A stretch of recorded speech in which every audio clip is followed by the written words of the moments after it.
I truly love to compete. I don't like that I don't like the label of being a fighter. I like the label as a competitor. I was never a jock in high school, even though I was a two-time New Jersey State finalist, and that's probably one of the greatest accomplishments in the country for wrestling. It was one of the best wrestling programs in the country, wrestling is, and I was one of the best. You know, runner-up twice, but I was one of them. And it was always about being a competitor, and everyone always called me a jock, but the truth of the matter is I can't play basketball, I can't play baseball, I'm terrible at field hockey. Soccer I was pretty decent because I was fast. Football was easy because I was just a crazy, but I wasn't good. I didn't know any of the plays, and I hated being called a jock, just like I hate being called a fighter. I'd rather just be called a competitor. And that's kind of how as a person, as Kurt Pellegrino, I'm a knucklehead. I'm funny, I'm the same person I was before I was a UFC fighter. That's the best part. The UFC lights, that never changed me as a human being. I'm still me. The people I knew when I was in high school that I don't ever speak to, they see me now and they think I'm just this, big time guy. I'm not. I'm a small time guy. And I live in Point Pleasant Borough, New Jersey. I teach in a surfer town in Belmar, New Jersey. I'm just me. And I'll never ever change that. And once that ever changed that, I would, it never got to me. Being famous or in video games, it never changed. I'm still me. And that's the best part. I don't really care about that stuff. I'd rather just be home hanging out at a bar and no one really even knowing who I am. My dad asked me one day, he's like, aren't you scared? I go, no, I'm not. Because I finally realized that it's either me or him.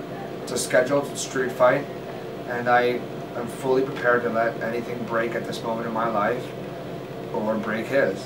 And when I fight him, if I would have killed that person in that fight, that's too bad, because it was either me or him. If I was on Fabrizio Camoise's back and he would have tried to, I didn't try to break his neck, I tried to get out of the submission, but if he died, he died. I'm trying to survive. He's choking me till I die. I mean, if you think about it, why do you choke someone? Stop their breathing or they have to tap out.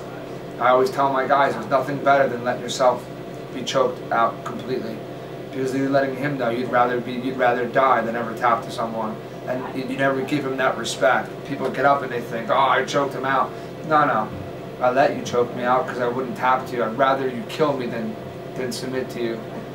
So it's all a different thing. How do you do that? You have to mentally prepare yourself. Take a fight, train for it, and mentally prepare yourself for that person at that time. When you go in there, I always tell people I feel like I'm like a shark. Seeing something I want, it's right there, and my eyes roll back and I'm dead to the world. I ran into Steve Mocco. Steve Mocco is an amazing wrestler, tried out for the kid's awesome. He'd rip my arms off in jiu-jitsu. Probably right now he never even did the sport. He's awesome. Alright, if you guys know who he is, or you don't, look him up. He's an animal. He's fighting. And he's either going to make the transition or he's not. I would say he would. But nothing says that after fighting you have to be a fighter. He can have any job he wants. He can be anything he wants to be. Any coach, any college coach, an Olympian coach, high school, he can have anything he wants. He's choosing this. I didn't want to do this.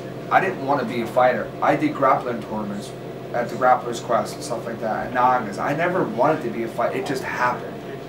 If I would have continued my career in college, I would probably not be here for sure. I'm glad I am. I'm glad the UFC made me who I am today.